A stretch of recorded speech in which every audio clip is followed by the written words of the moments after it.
Hello दोस्तों, welcome back to my YouTube channels Nightingale Nursing Classes. And आज के class में पढ़ेंगे नर्सिंग फंडामेंटल ऑफ नर्सिंग का first unit introduction of health. तो चलिए हम लोग देखते हैं आज कि हेल्थ किसको बोलते हैं। तो हेल्थ का डिफिनेशन है अकॉर्डिंग टू WHO। हेल्थ का डिफिनेशन है state of complete physical, mental and social wellbeing and not merely the absence of disease. तो हेल्थ का डिफिनेशन अकॉर्डिंग टू WHO बोला गया है कि हेल्थ का डिफिनेशन में तो हेल्थ किसको बोलेंगे, जो कंप्लीटली फिजिकली, मेंटली और सोशली कैसा हो, वेलबींग हो, उसको हम लोग क्या बोलेंगे, हेल्थ बोलेंगे। एंड नेक्स्ट हम लोग देखेंगे कि not merely the absence of disease है। तो not merely the absence of disease कहने का मतलब है कि केवल किसी व्यक्ति में डिजीज नहीं होना उसको हेल्थ नहीं बोलते हैं। वो क्या होगा, कंप्लीटली फिजिकली स्ट्रांग होना चाहिए, मेंटली फिट होना चाहिए और सोशली वेलबींग करने का मतलब है कि सोसाइटी में इन्वॉल्व होना चाहिए। ऐसा नहीं कि सोसाइटी से दूर है, परे है और क्या है, जो मेंटली क्या है, मेंटल कंडीशन उसका ठीक नहीं है, तो ये सबसे क्या होगा, वो कंडीशन उसका डिमोलाइज होते जाएगा। उसके बाद हम लोग बात करेंगे कि कॉन्सेप्ट ऑफ हेल्थ। तो कॉन्सेप्ट ऑफ हेल्थ कहने का मतलब है कि किस किस बेसिस पे हमारा जो हेल्थ का कंडीशन है वो अच्छा रह सकेगा। तो पहला कंडीशन है, इसमें हम लोग 4 कंडीशन पढ़ेंगे। पहला कंडीशन है बायोमेडिकल कॉन्सेप्ट, दूसरा कंडीशन है इकोलॉजिकल कॉन्सेप्ट, तीसरा कंडीशन है साइकोसोशल कॉन्सेप्ट और चौथा कंडीशन है होलिस्टिक कॉन्सेप्ट। तो पहला हम लोग देखेंगे कि बायोमेडिकल कॉन्सेप्ट किसको बोलते हैं। तो बायोमेडिकल कहने का मतलब है, बायो मीन जो हमारा शरीर बना हुआ है, जो बायोलॉजिकल सब मिलके बना हुआ है, और मेडिकल कहने का मतलब है कि कोई भी डिजीज कंडीशन माइक्रोब्स के कारण, है ना। तो हम लोग का जो बायोमेडिकल जो कॉन्सेप्ट है वो जर्म थ्योरी पे आधारित है। किसके बेसिस पे है, जर्म थ्योरी पे। तो जर्म थ्योरी क्या बोलता है कि जर्म थ्योरी बोलता है कि जो डिजीज होगा वो जो बायोमेडिकल कॉन्सेप्ट के अकॉर्डिंग जो डिजीज होगा वो जर्म थ्योरी के अकॉर्डिंग बेसिस है। और इसमें बोला गया है कि जितने भी माइक्रोब हैं, जर्म थ्योरी जो बायोमेडिकल कॉन्सेप्ट है उसमें बताया गया है कि जितने भी माइक्रोब्स हैं उसके कारण डिजीज होते हैं। लेकिन अब ऐसा तो नहीं है कि टोटल माइक्रो ऑर्गेनिज्म के कारण ही डिजीज होते हैं। अगर मान लीजिए कि कुछ इन्वायरमेंट के कारण भी होते हैं, जो हमारे जो ह्यूमंस बॉडी है, जो ह्यूमंस ऑर्गन है वो अडेप्ट नहीं कर पाते हैं, उसके कारण भी होते हैं। तो यहाँ पे बोलने का मतलब है कि जो जर्म थ्योरी है ये इसको अनएक्सेप्ट किया गया। अनएक्सेप्ट क्यों किया गया, अनएक्सेप्ट करने का मतलब है कि जो जर्म थ्योरी है वो बताया कि जो डिजीज है वो सिर्फ किस पे बेसिस पे होता है, माइक्रोब्स के कारण ही वो बीमारी होता है। अगर मान लीजिए कि कोई भी माइक्रोब हमारे डिजीज को काउज कर रहा है, तो वो तो ठीक है कि माइक्रोब्स के कारण तो बीमारी होगा, लेकिन कुछ ऐसा इन्वायरमेंट कंडीशन के कारण भी हम लोग को डिजीज कंडीशन होते हैं। अब नेक्स्ट है इकोलॉजिकल कंसेप्ट करने का मतलब है इन्वायरमेंटल। तो इसमें दो एस्पेक्ट को हम लोग लेते हैं। दो एस्पेक्ट को लेते हैं। पहला एस्पेक्ट है मैन, दूसरा एस्पेक्ट है इन्वायरमेंट। तो अगर मान लीजिए इसमें 2 कंडीशन होता है। तो पहला तो कि अगर कोई भी इन्वायरमेंट में जो ह्यूमन है वो क्या होगा, इन्वॉल्व नहीं हो पाएगा, अडेप्ट नहीं कर पाएगा। और दूसरा कंडीशन क्या है, इन्वायरमेंट, वैसा इन्वायरमेंट जो ह्यूमन के लिए नहीं बना हो। पहला तो ह्यूमन उसको अडेप्ट नहीं कर सकता है, दूसरा है कोई इन्वायरमेंट ह्यूमन को अडेप्ट नहीं कर सकता है। तो ये दोनों कंडीशन में जो आएगा वो किस में आएगा, इकोलॉजिकल कॉन्सेप्ट में आएगा। नेक्स्ट हम लोग पढ़ेंगे साइकोसोशल कॉन्सेप्ट। तो साइकोसोशल कॉन्सेप्ट करने का मतलब है साइको मीन्स सोशल, जो मेंटली क्या हो, स्टेबल हो और सोसाइटी में भी स्टेबल हो। तो हेल्थ क्या बोलता है कि health is not only a biomedical phenomena कहने का मतलब है कि जो हेल्थ है वो केवल बायोमेडिकल फेनोमेना पे नहीं आधारित है। ये क्या है, large number of factor causes के कारण ही हमारा जो हेल्थ है वो अफेक्ट होता है। वो लार्ज नंबर ऑफ फैक्टर क्या है, पहला सोशल, दूसरा क्या है साइकोलॉजिकल, तीसरा क्या है कल्चरल, चौथा क्या है, इकोनॉमिकल। अब है कि सोशल किस तरह से अफेक्ट कर सकता है हेल्थ को। तो अगर मान लीजिए कि सोसाइटी का इन्वायरमेंट, सोशल अडेप्टेशन नहीं रहेगा तो क्या होगा, उसको हेल्थ में डिटोरिएट होगा। दूसरा क्या है, साइकोलॉजिकल। अगर उसका मेंटली कंडीशन ठीक नहीं है, डिप्रेशन में जा रहा है, लोग उस पर प्रेशर डाल रहे हैं पढ़ने का और जो अदर्स काम का, तो उसमें क्या होगा, उसको मेंटली प्रेशर बनेगा। मेंटली प्रेशर बनने के कारण वो डिप्रेशन में होता जाएगा। तो जैसे ही वो डिप्रेशन में जाएगा उसका मेंटल कंडीशन क्या होगा, खराब होगा।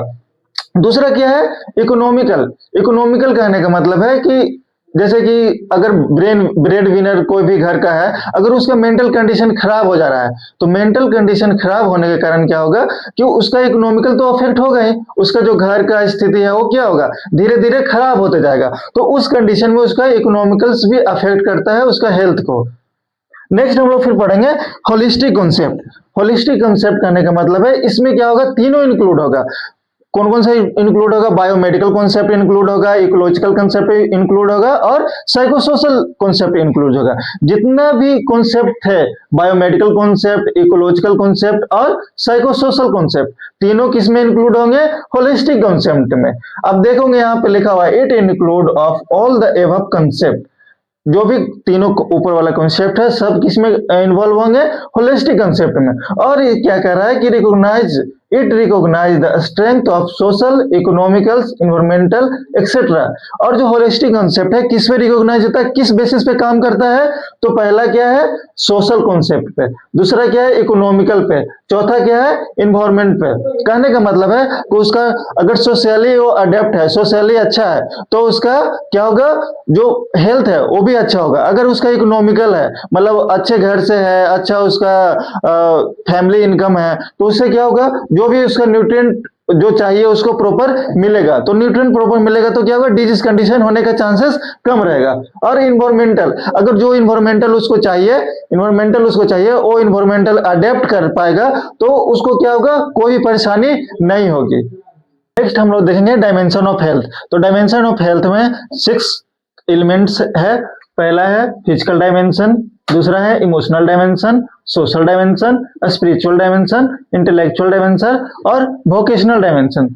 तो पहला हम लोग देखेंगे फिजिकल डायमेंशन किसको बोलते हैं। फिजिकल डायमेंशन कहने का मतलब है कि फिजिकली जो भी हम लोग सुबह से लेकर शाम तक काम करते हैं, सुबह उठते हैं, ब्रश करते हैं, बाल में कंघी करते हैं, पढ़ने वाले बच्चे पढ़ते हैं, तो जो भी हम लोग सुबह से लेकर शाम तक काम करते हैं वो सब किस में आ जाएगा, फिजिकल डायमेंशन में। तो फिजिकल डायमेंशन क्या कहता है, देखते हैं हम लोग। It refers to the state of the body, it composition, development, functions and maintenance. तो मेंटेनेंस में हमने जैसे बताया कि सुबह से लेके शाम तक हम लोग क्या करते हैं, फिजिकली वर्क करते हैं। जैसे कि जो फार्मर लोग हैं वो जाके कहाँ काम करते हैं, खेत में काम करते हैं। जो स्टूडेंट है सुबह उठते हैं, ब्रश करते हैं, बाल में कंघी करते हैं, बुक रीडिंग करते हैं।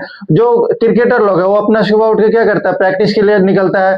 तो जो भी हम लोग फिजिकल डायमेंशन करने का मतलब है कि हम लोग को हेल्थ को मेंटेनेंस रखने के लिए फिजिकली जो भी हम लोग वर्क करते हैं वो सब किस में आएगा, फिजिकल डायमेंशन में आएगा। दूसरा हम लोग बात करते हैं इमोशनल डायमेंशन। तो इमोशनल डायमेंशन की बात करेंगे तो it refers to the ability to accept and cope with own and other feeling. Emotional dimension क्या कर रहा है, it refers to the ability to accept. Ability to accept करने का मतलब है कि आप किसी भी फीलिंग को एक्सेप्ट कर सकते हो और दूसरे के फीलिंग को समझ सकते हो, उसका कहने का मतलब इमोशनल डायमेंशन होगा। अगर इमोशनल डायमेंशन का जब भी बात आएगा तो वहां पे किसका बात आएगा, किसी के फीलिंग को समझने का और अपना फीलिंग को किसी के पास बताने का। अगर मान लीजिए कि आपके घर में कोई भी छोटा बच्चा रोता है तो आप उस फीलिंग को कैसे समझते हैं, वो रोता है तो उसका रोने का तरीका को, स्टाइल को देख करके, उसी तरह से अगर कोई भी इमोशनल डायमेंशन का बात हो तो वहां पे हम लोग बात करेंगे कि अपना फीलिंग को बताना है और दूसरे के फीलिंग को एक्सेप्ट करना है, समझना है। इसमें एग्जांपल का बात करेंगे तो केयर ऑफ इमोशनल हो जाएगा, क्राइसिस स्ट्रेस मैनेजमेंट। अगर कोई ज्यादा स्ट्रेस है, ज्यादा स्ट्रेस ले रहा है, ज्यादा डिप्रेस्ड हो रहा है तो उसको हम लोग क्या करते हैं, इमोशनली सपोर्ट करते हैं, उसको समझाते हैं, अपना लव उसको प्रोवाइड कराते हैं। नेक्स्ट हम लोग देखेंगे सोशल डायमेंशन। सोशल डायमेंशन की बात करेंगे तो इसमें बोल रहा है to build and maintain satisfying relationship comes naturally to us as we are social animal। Human क्या है? सोशल एनिमल है। हम लोग एक सोसाइटी से घिरे रहते हैं, कम्युनिटी में रहते हैं, तो सोसाइटी में अलग अलग लोग रहते हैं, तो अलग अलग लोग के साथ कैसे रिलेशनशिप को मेंटेन करना है, कैसे हम लोग को सेटिस्फाई रहना है उन लोग के साथ, कैसे हम लोग को उनके साथ खुश रहना है, वो सब हम लोग को क्या होता है? नेचुरली आता है। अब देखो कि किसी भी व्यक्ति, कोई ऐसा व्यक्ति रहता है जो केयर करना ज्यादा पसंद करता है, किसी को सबसे अच्छे से बात करना है ना, किसी से झगड़ा नहीं करना, वो सब किस में आता है? सोशल डायमेंशन में। उसी तरह से हम लोग का क्या होगा? जो भी सेटिस्फाइंग रिलेशनशिप करने का मतलब है, जो हम लोग का फेथ रिलेशनशिप वो मेंटेन हो पाएगा। उसका एग्जांपल का हम लोग बात करेंगे तो फैमिली, फ्रेंड, कम्युनिटी। फैमिली से हम लोग अच्छे तरह से बात करेंगे तो हम लोग का रिलेशनशिप कैसे होगा? अच्छा होगा। अब देखोगे कि जो गर्ल्स लोग हैं, लड़कियां हैं, वो क्या है? अपने माता से ज्यादा कनेक्टेड रहती है। क्यों ना ज्यादा कनेक्टेड रहती है? जो भी बातें शेयर करना हो किनसे करती है? अपने माता से करती है। हम लोग जो पिताजी हो गए, पिताजी से ज्यादा कनेक्टेड कौन रहती है? उसमें भी हम लोग देखते होंगे कि जो बॉयज लोग हैं वो ज्यादा कनेक्ट कर पाते हैं, क्योंकि उनको क्या है? आगे बढ़ करके पिता के जैसा ही बनना है। अगर पिताजी उनके काम कर रहे हैं तो उनको भी काम करना है ना। उस तरह से फ्रेंड सर्कल में देखते होंगे कि एक सेटिस्फाई रिलेशनशिप को मेंटेन करने के लिए बहुत अच्छे तरीके से कुछ जो हानियां हैं उसको एक्सेप्ट करना पड़ता है, कुछ जो अच्छे चीजें हैं उनको बताना पड़ता है, तभी एक अच्छा रिलेशनशिप चल पाता है। दूसरा हम लोग बात करेंगे next, spiritual relationship. Spiritual relationship कहने का मतलब है कि it refers to the our personal belief and value, our own acceptance and rejection of situation. Spiritual करने का मतलब है कि आप किस तरह से कोई भी सिचुएशन को एक्सेप्ट कर पाते हैं और अपना बिलीफ बना पाते हैं लोगों के बीच में, वो स्पिरिचुअल डायमेंशन में आ जाएगा। इसमें हम लोग एग्जांपल का बात करेंगे तो लव, होप एंड पर्पस। अगर मान लीजिए बोलते हैं ना कि आप किसी को इज्जत दीजिएगा तो आपको इज्जत मिलेगा, उस तरह से अगर आप किसी को प्यार कर रहे हैं तो आपको भी बदले में प्यार मिलेगा। दूसरा है होप। बोलते हैं कि अगर कोई आप पे विश्वास कर रहा है तो उसका विश्वास नहीं तोड़ना चाहिए, है ना। तो अगर नेक्स्ट है पर्पस। पर्पस में क्या होगा कि अगर हम लोग कोई भी काम कर रहे हैं तो उसका एक पर्पस होता है। अगर आप बीएससी नर्सिंग आप अभी कर रहे हो तो बीएससी नर्सिंग करने का एक पर्पस है, जीएनएम करने का एक पर्पस है कि आगे हेल्थ सेक्टर में हम लोग को आगे काम करना है, लोगों को सेवा करना है।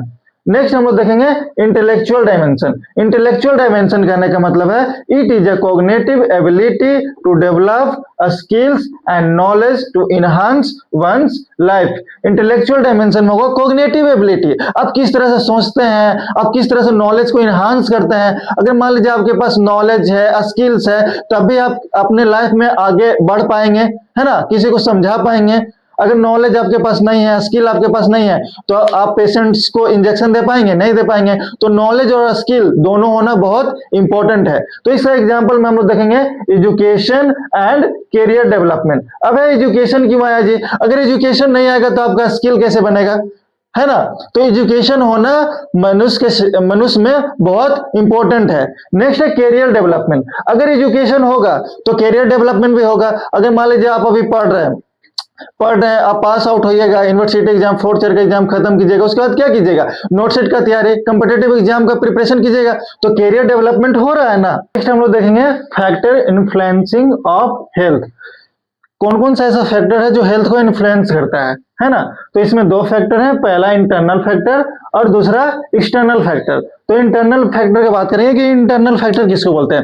इंटरनल फैक्टर बोलने का मतलब है जो हमारे इनसाइड, मतलब हमारे बॉडी से जो फैक्टर बनते हैं उसको बोलते हैं इंटरनल फैक्टर, जो बॉडी के अंदर से, है ना। दूसरा है एक्सटर्नल फैक्टर। एक्सटर्नल फैक्टर कहने का मतलब है बाहर वाला इन्वायरमेंट, जो हमारे बॉडी के बाहर वाला इन्वायरमेंट है, उससे जो फैक्टर हम लोग को जो रिलेट करेंगे उसमें हम लोग बात करेंगे।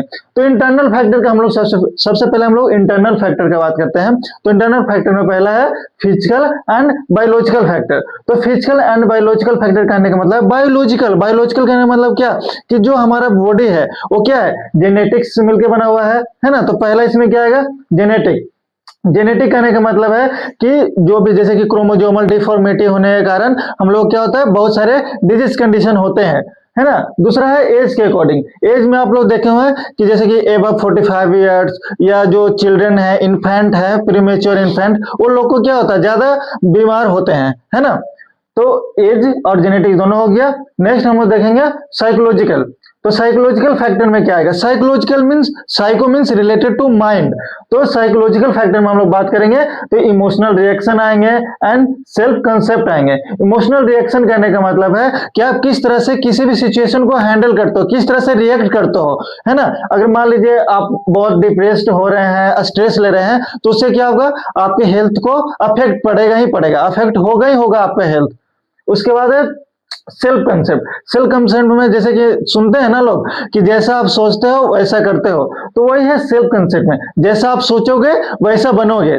दूसरा हम लोग बात करेंगे कि कॉग्निटिव या इंटेलेक्चुअल फैक्टर। तो कॉग्निटिव एंड इंटेलेक्चुअल फैक्टर में बात करेंगे तो आपका लाइफ स्टाइल चॉइसेस। अगर आपका चॉइस कर गया कि स्ट्रीट फूड खाने का, तो स्ट्रीट फूड खाएगा तो उसका हेल्थ को तो अफेक्ट करेगा ही करेगा, डिजीज कॉज होगा ही होगा।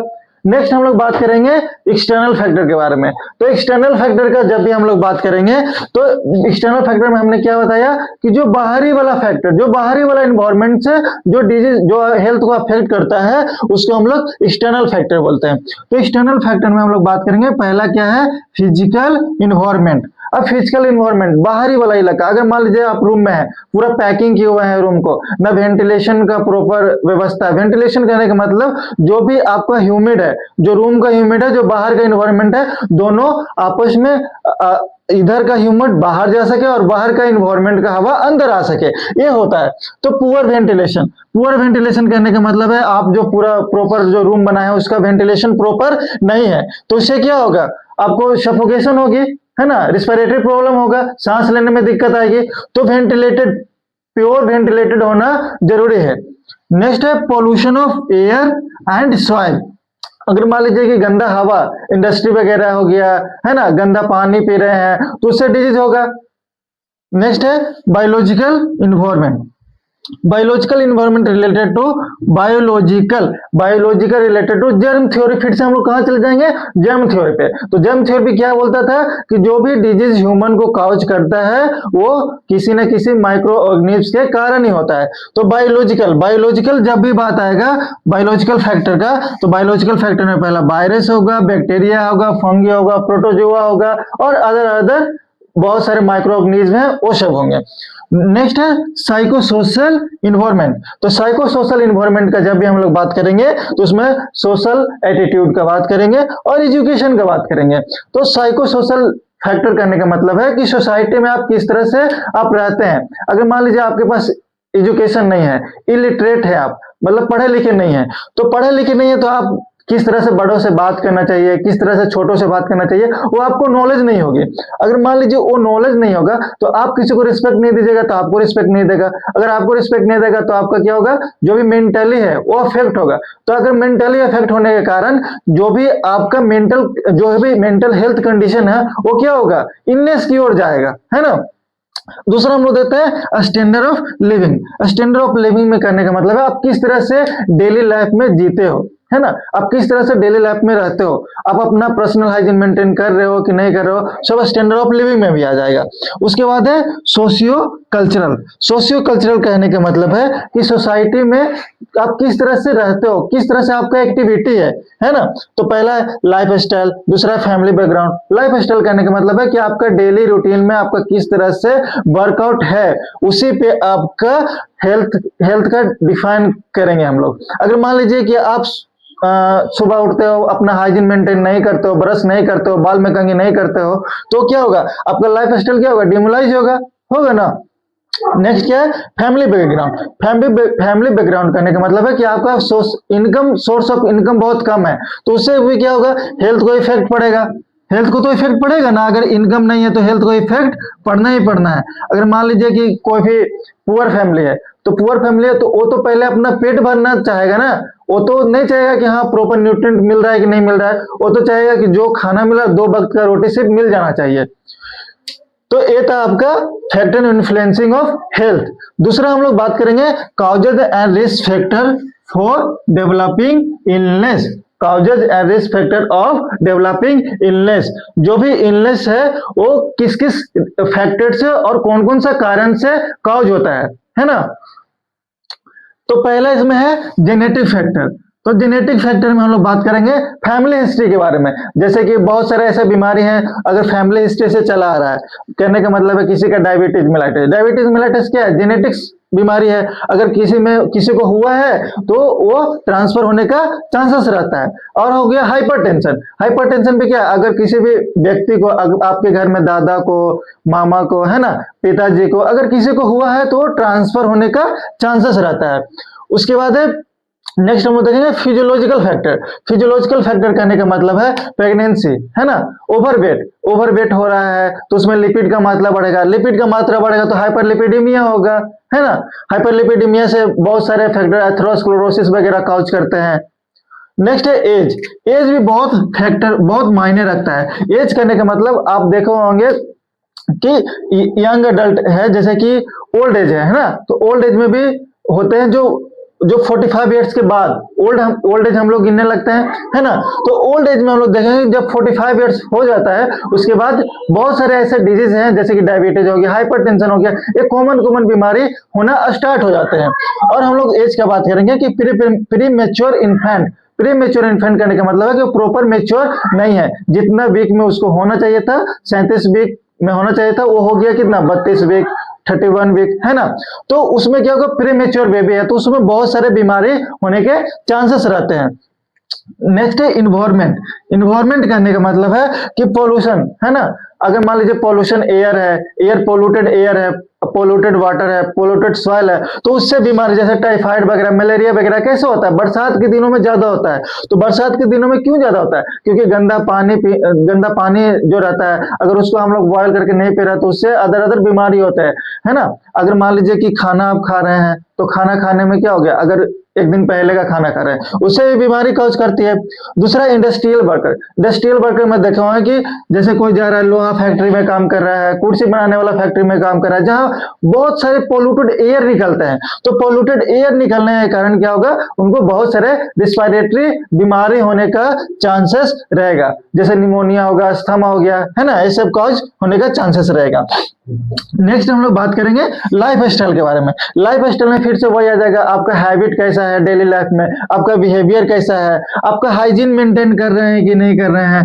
हाइजीन तो बहुत मायने रखता है डिजीज को कॉज करने में और हेल्थ को मेंटेन करने में। अगर आप हाइजीन मेंटेन नहीं कर रहे हो तो क्या होगा, बहुत जल्दी डिजीज कॉज होंगे। उसके बाद डिस्टर्ब स्लीपिंग पैटर्न। नॉर्मल जो ह्यूमन को है सोना चाहिए 6 to 8 आवर्स, अगर वो 4 आवर्स सो रहा है ना, 3 आवर्स सो रहा है काम के प्रेशर के वजह से, ऑफिस वर्क के वजह से, तो क्या होगा, उसका मेंटल कंडीशन डिटेरियोरेट होगा, है ना, मेंटल हेल्थ कंडीशन डिटेरियोरेट होगा। समझ? तो हम उस पर्सन के लिए बोलना चाहते हैं कि जो सुबह उठ के नहीं पढ़ते हैं और सोच लेते हैं कंबल के अंदर ठंडे के दिन में रहते हैं और सोच लेते हैं कि पढ़ाई तो बस एक कागज का टुकड़ा है, बस हो गया, तो उसके लिए हम बोलना चाहते हैं कि ये दुख ये दर्द बाकी सब तेरे अंदर है, ये दुख ये दर्द बाकी सब तेरे अंदर है, तो इस बनाए अपने पिंजरे से बाहर निकल के देख, तो अपने आप में एक सिकंदर है। तो नेक्स्ट वीडियो में हम लोग पढ़ेंगे हेल्थ इलनेस कॉन्टिनम, कि कैसे हाई वेलनेस की ओर जाते हैं और पुअर हेल्थ की ओर जाते हैं। और हम लोग उसी वीडियो में आगे पढ़ेंगे इलनेस के बारे में, कि इलनेस किस तरह से कॉज होता है, उसका क्या क्या फैक्टर वगैरह, स्टेजेस वगैरह क्या है इलनेस का, उसके बारे में हम लोग नेक्स्ट वीडियो में पढ़ेंगे। Thank you.